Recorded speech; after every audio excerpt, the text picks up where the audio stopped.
Hello, everyone, and welcome to another session of our Ed Talk series.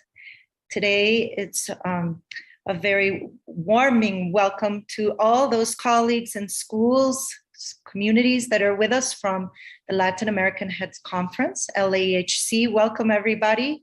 Great to have you with us today. Super honored and proud to host our guest, Alan Downey, Executive Officer at LAHC. Welcome, Alan. Hi. Happy to be here. Thank you so much. And welcome back to our colleague, Gabriela, who's been away for a few of our episodes, feeling much better today. Super happy to have you along with us to make our conversation fun and exciting. Gabby, I am Andrea Ferrari, founder at Wholeschools. And along with Gabby, we created this inspiring space for conversations around education during these challenging and changing times. Education, yes, is transforming, and for Wholeschools, these are the pillars of innovation, equity, well-being, and happiness that will sustain a change that is future-proof and that can face the challenges of short and long-term consequences. For that reason, we meet in this space with experts in education that can guide our educational communities with their international perspectives. And today, again, we're super honored and proud to host Alan Downey with this very interesting title that will lead our conversation today, Living on the Edge of Chaos. Welcome again, Alan. Thank you. Great to be here. Thanks for the invitation. Thanks so much for accepting. A little bit about Alan. Alan is originally from England, yes, and he's joined us in Mexico back in 1989, where he worked until 2015. He's a legend from Lancaster School, leaving an important legacy behind that we'll discuss a little bit about today. Professor in mathematics, yes.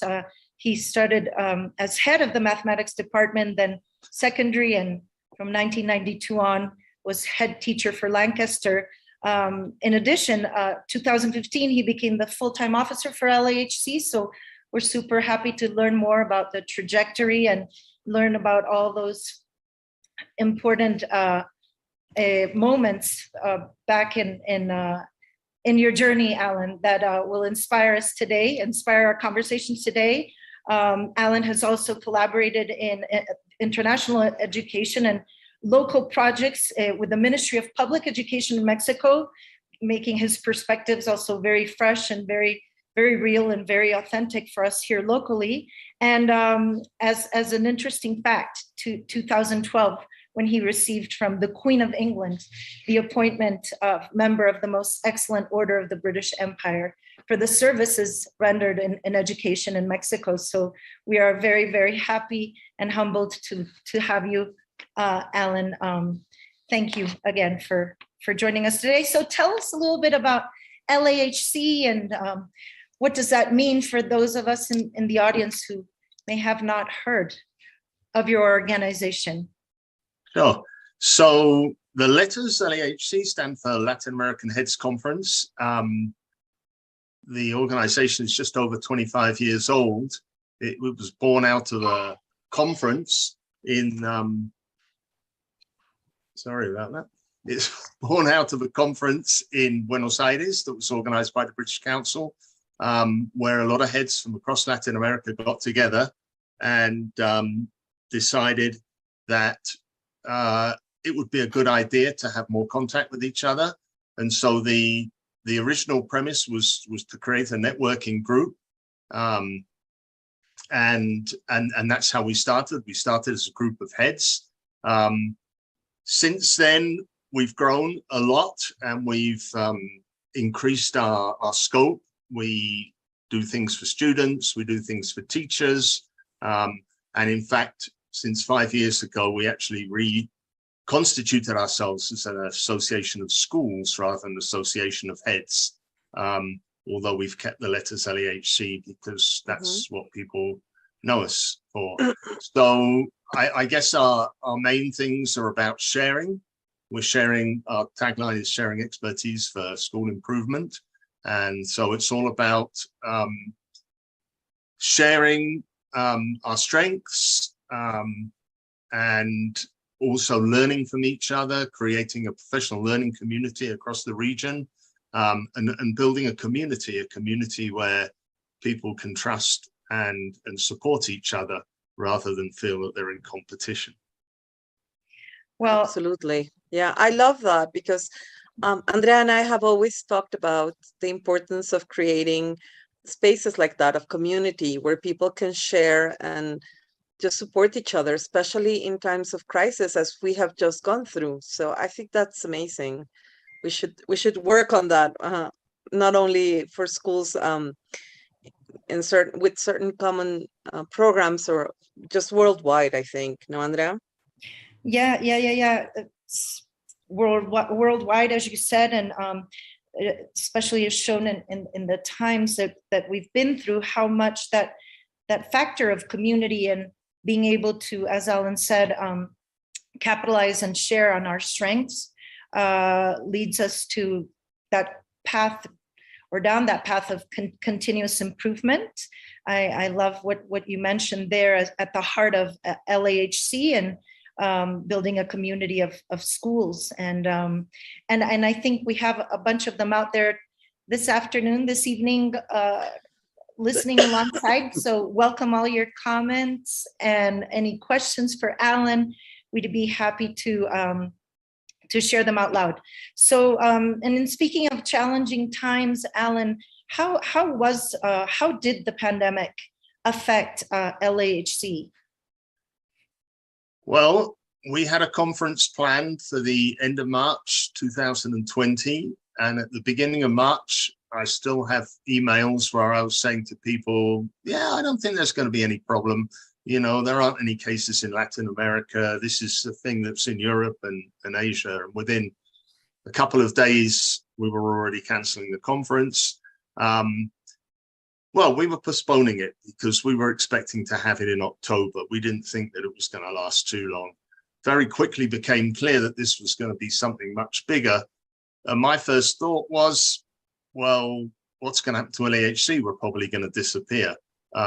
You know, we're not going to be relevant anymore for schools who are dealing with this pandemic. But in fact, exactly the opposite happened. And we realized that there was a big opportunity there for us to provide support and connection between schools and between teachers. We set up a webinar quite early on for early years practitioners to share things, and we had over 70 people sign up for that first webinar. And so we realized that actually people more than ever needed that connection. They needed that sharing with other people. And the fact that people already had that confidence and that trust in the association helped a lot. So in the end, it changed enormously what we were doing, but it actually, we found that we had something to offer and something that people really appreciated. A couple of other things that came out of it that we weren't necessarily anticipating at the beginning is we actually found a lot more opportunities for students, because physically taking students across Latin America is quite a problematic thing to do. It's expensive, the logistics are difficult. You know, it's not easy for kids to be traveling thousands of miles in planes, but to connect to a computer is the easiest thing in the world for a student. So we actually found that we were able to organize many more activities than we normally had for students. And some of those were really enriching. So that was great. And the other thing is that we were able to reach out to a lot more teachers in our schools, because all they had to do again was turn on their computer and click on a link. Traditionally, our annual conference would have approximately 100 people attending, and our virtual conferences reached as many as 1,500 teachers. Wow. So there was some unexpected benefits of the pandemic. We also developed much closer relationships with the providers of educational services who we work with, who normally we would see once a year at the conference. And in fact, we programmed a whole series of webinars with them where they could offer advice, information, whatever, related to the services that they provide. That also went down really well. So yeah, a lot of things actually turned out to be quite positive for us. The big downside is there was no face-to-face contact, and a lot of my job previously was getting into schools, talking to people and seeing what was happening and finding opportunities for collaboration. And that was a lot harder to do online. Plus we have a school review model, a school evaluation model, which we weren't able to apply during the pandemic, although we're now looking at some sort of hybrid model, which could involve some online components and some in-person components. Absolutely. I love finding positive things from the crisis, no? Just being able to uncover those. We have a question from our audience, and Thomas Wingate is joining from virtually, and he just asking you, Alan, is do you find the educational problems to be similar within separate countries, or LATAM is more like a single big group of schools dealing with common issues? To a large extent, we deal with a lot of the same problems. So a lot of the same challenges. They do vary from country to country. You know, one of the things that varies is the degree of control by educational authorities, the local education ministries, where that control is greater. It gives schools less flexibility, and where there's less control, then schools can be more creative. But in the end, I think probably all over the world, we end up facing a lot of the same problems. Certainly the schools I go to, we tend to see a lot of the same problems. Well, which brings us to our next point, which is having this experience throughout Latin America and different countries, where do you see that education is going, and where might our priorities, or where should our priorities be? And thank you, Tom, for dropping that question. We're of course open to others and more comments. Wow, big question. Big question. And we've only got 17 minutes left. So, and people who know me, like Tom, will know that I love to talk about this. So I'll try and be brief.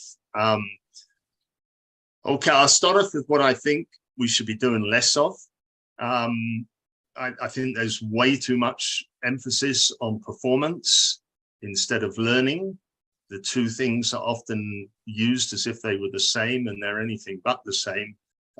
We learn way more than we are able to demonstrate in any sort of evaluation, whether that be a formal or an informal one. And measures of performance are particularly subject to those twin gods of validity and reliability, which restrict even more what can be measured. So I think we need to do just a lot less measuring, a lot less examining, and focus a lot more on what's being learned. I think we're also way too influenced by research, and a lot of really bad research that goes on in the name of education. And I think we just need to step back a little bit from that and be much more aware and responsive to the particular context we're in, and stop worrying about what's happening in other places. It's questionable how much of the research can genuinely be transferred from one context to another. And I think that's one of the many problems with the research that goes on in education. But I won't go any more about that, because otherwise I'll take up all the time going on about that. Technology definitely has a big role to play, and I think we've learned so much over the last couple of years about some of the possibilities there. But I still think that, you know, we have to make sure that the technology is serving us and we're not serving the technology, and we haven't got a case of the tail wagging the dog. And just pouring loads of equipment into a school does not guarantee anything at all. So when I hear people saying, oh yeah, we got a one-to-one program in our school, every single kid has a laptop, you said, yeah, what are they doing with it? Is it actually transforming the learning? Is it making the learning different? And, you know, if it isn't, then you might, who was it, Alan November, who talked about the $1,000 pencil? You know, why pay $1,000 for a pencil when you can pick one up for a couple of pesos?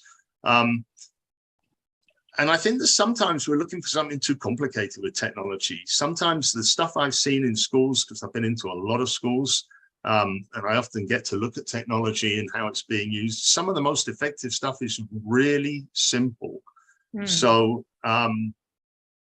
you know, I think definitely there's a role there, but I don't think it's the panacea. And I think we have to make sure that it's serving our purpose and it is not the primary goal. What I would say we need to be doing more of is what we know to be right. There's a great book that I read by, I think it's Tom Sergiovanni, called Moral Leadership. And I would recommend it to anybody. And it's often misunderstood, the term moral leadership. People think it's to do with the morality of the leader, and it's nothing to do with the morality of the leader. It's to do with the morality of the actions that you take. Are these the right things to do? And we often know deep down what's right, but we too often do what we think other people want us to do, or what we want to be seen to be doing.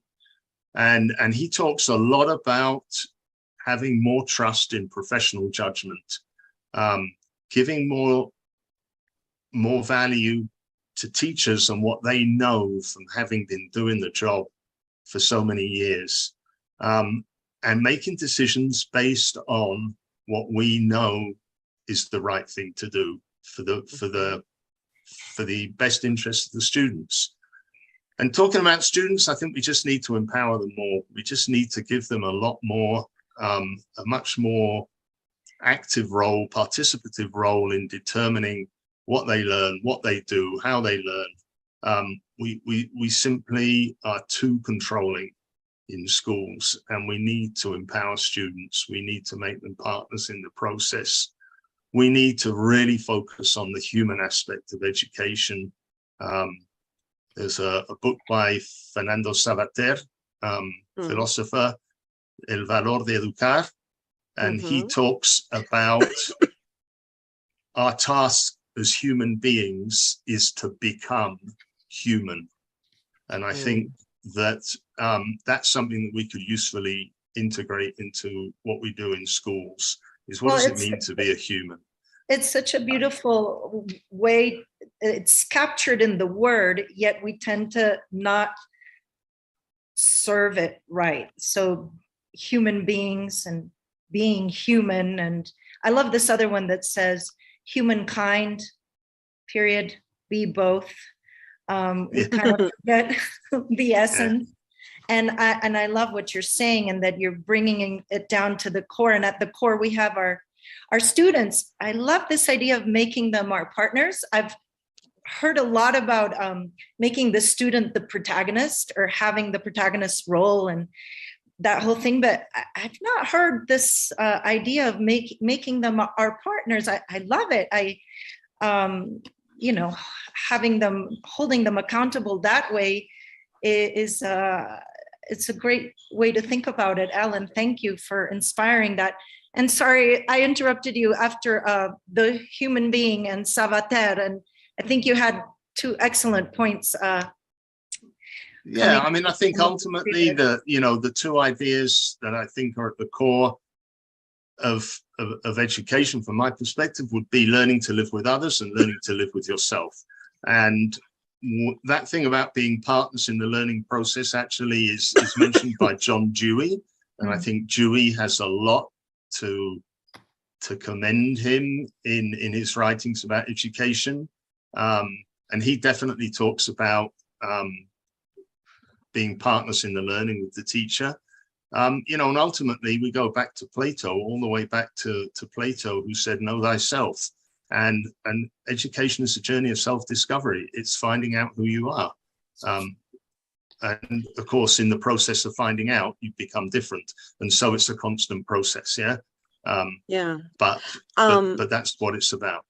Yeah, Alan, I think I love the reflection because I think pandemic was the low point for student disengagement. They were indifferent. No, they wouldn't even turn on their cameras. So I think we hit rock bottom. And you mentioned this, and this is so true. I think that participation goes directly proportional to engagement. So if we help students participate, they will be much more engaged, motivated, and we can just go far, far away from that horrible extreme that many teachers felt very frustrated with, that they were trying to reach out towards the students and the students were passive, indifferent, and disconnected completely, no?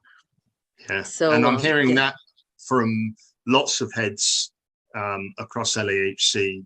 I'm getting that from so many of them, that need to really focus on the relationships and the interactions and the human aspect and the well-being of everybody in the school community, not just the students. Absolutely.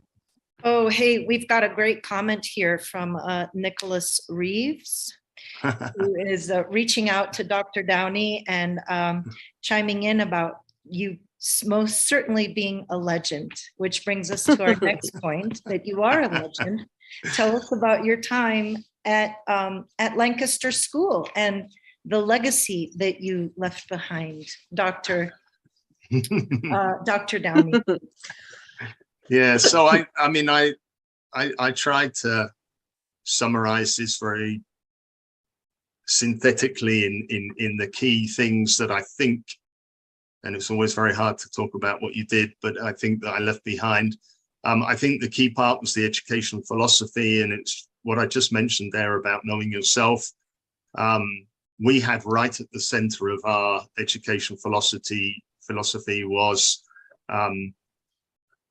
the personal identity, finding out who you are. That is the key part. Everything else goes around that. Everything else contributes to that, but it's about finding out who you are, becoming who you are, and that's a never-ending process that goes on. And I think that philosophy lives on. Both the head who followed me and the current head, Charlotte, have definitely bought into that, and I think that's very strongly embedded in the school. I think we did a lot to promote diversity and inclusion. It's never enough, but to a certain extent, the school was a bit of a pioneer in becoming inclusive, and it was really a fundamental, central part of what the school was celebration of diversity. We got to the point where our lemma was, no one is normal. To be described as normal is almost an insult. We're all different. And if we can see that whole range of differences rather than the normal people and the other people, then I think we're making progress. I think the sense of community, the school was founded well before I was there as effectively a parent cooperative. And the parents always have had and continue to have a really strong role in the school. And that has its drawbacks. There have been moments where it's been difficult, but the strength of community is what's pulled the school through any number of difficult challenges. And finally, we worked on something which is, I would say, unfinished work when I left, around concept of the ethic of care by Noel Noddings, which is a different way of looking at discipline or the way we behave in schools and the way we relate to each other. It's quite a complex idea. I'm not even sure if I completely understand it, but it gives a very different perspective on how we function and how we relate to each other as human beings. Very nice, very, very well. Thank you for that trip down memory lane. I hope it's been good for you too. We have another question from Mr. Thomas Wingate. He says, good to see you, Alan. And hey, me again. He wants to know a little bit about student empowerment. How have you used student councils, or known by another name? Hi, Tom. Great. Well, I can't see you, but it's great to have your questions.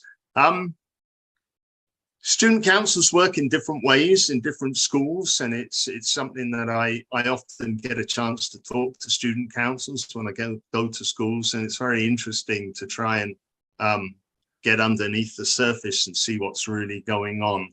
In some cases, student councils are used as a means of control, and in some cases, student councils are used as a means of empowerment. So in one extreme, I'm obviously not going to mention any names, you know, the student council is used as a way of sort of controlling the student body through a group who then meet probably with the head teacher and perhaps with somebody else, and in a sense are used to as a mediation or as a moderation of the student body, and in a way it cuts off other forms of communication, other channels of communication, because everything is, oh no, you've got to do that through the student council. But I've also seen them as very empowering, where students have a genuine voice and really partner with the school authorities to work together to look for ways of improving. And, you know, and in some cases, we've got schools where students are actually making suggestions and almost driving change or some change forward within the school. So I think there are a lot of different ways. The ways in which student councils are formed is also interesting, because in some schools it's, you know, there are elections and it becomes a bit of a popularity contest, and students look at how elections are conducted in countries around the world and think that that's the way that elections should be conducted, rather than students getting there because they're actually the best ones for the job. So I think it's a good topic, but I think it's one where there's a lot more that could be done. Thank you, Alan, for honoring Tom with your answer. Sadly, we're coming to the end. Time has flown by and there's so many things left to say. I think let's try to wrap up with 2 points. One, we are super interested in your conference coming up, Alan, that for one. And then two, as a final reflection before you go, if you could leave us with some inspiration in terms of, you know, if you were to come back with everything you've learned, what would you do differently? And with those two, I think we'll be right at the end. Thank you, Alan. No, thank you. I mean, for the conference, I'll just be very brief, and if people want to know more, they can just go to the LHC website and find out more. But we are focusing on two themes. One is diversity, equity, and inclusion, and the other is sustainability with a focus on climate change. And we just think that those are two absolutely massively important topics. And if we don't work on those in schools, then we're losing a real opportunity. In terms of what I've learned since I left school and what would I change, which we discussed the other day, I put down two things. There's more than one way to skin a cat. We all in education get very enthusiastic and obsessed that we've got the answer. And often it's just an answer, and that doesn't mean it's a bad one, but it doesn't mean it's the only one. And I think we have to be just open to seeing more ways of doing things. And the other thing is that I would listen and observe a lot more and talk less. Wow, that's very, very philosophical. That there's a lot of wisdom in that. And with wisdom, we know that the years pass. Also, we want to congratulate you on your birthday yesterday, Alan. Thank you. Happy birthday to you from all of us at Wholeschools and from the audience. We're getting a bunch of comments from people appreciating you being here this afternoon. There's one from Massimo Sirio. He's all the way in Uruguay, waiting with open arms for the conference. We hear it's going to be all the way down there, correct? And Massimo correct. says greetings and thank you very much. Hi, Max. Yes, excellent. So, okay, well, we're at the tail end of the program. Thank you again for being here. So I've got that. Listen more, observe more, and talk less. I will keep that close to my heart too. Thank you so much. Thank you. Alan, Thank for you. being with us today. Thank you.